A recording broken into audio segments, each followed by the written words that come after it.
kwe gik moko settle maber, to kata kamano nyicha neno ni wiye kata sama pod wan gi litni, to mondo atem mondo akel wi jowa kanyachiel mondo ji obed kanyachiel, nikech ka pati obarre to biro bedo nyawo maduong' kendo bende wuok maduong' kendo bende ketho legacy mar kata jakom.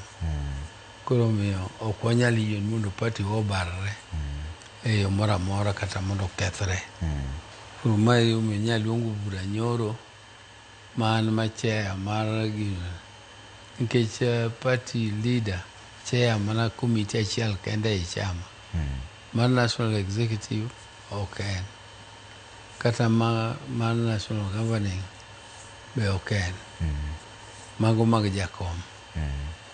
Koro miyo ma party leader chair en mar central committee.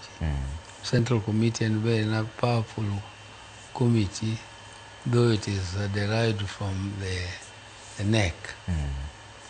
Koro miyo nyaluongo burano mondo wang'e ane kaka wanyalo steer the party. To gima duong' ne wadwa ni mondo wachiw general direction mar kuma party, kaka party ochung', kaka party dhi sani.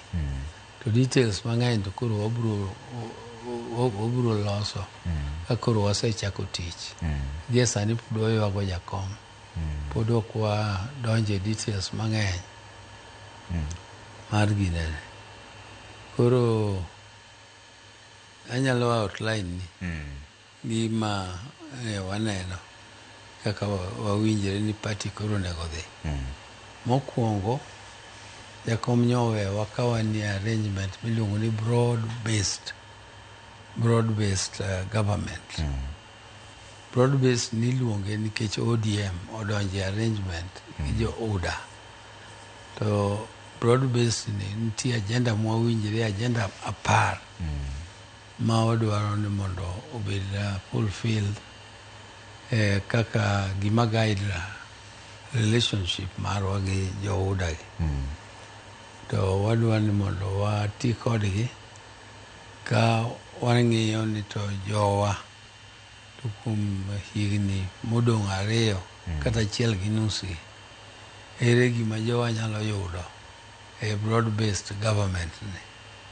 Mamago ng'eny gi gin contained e 10 point agenda ginene items mane wawinjre kodgi.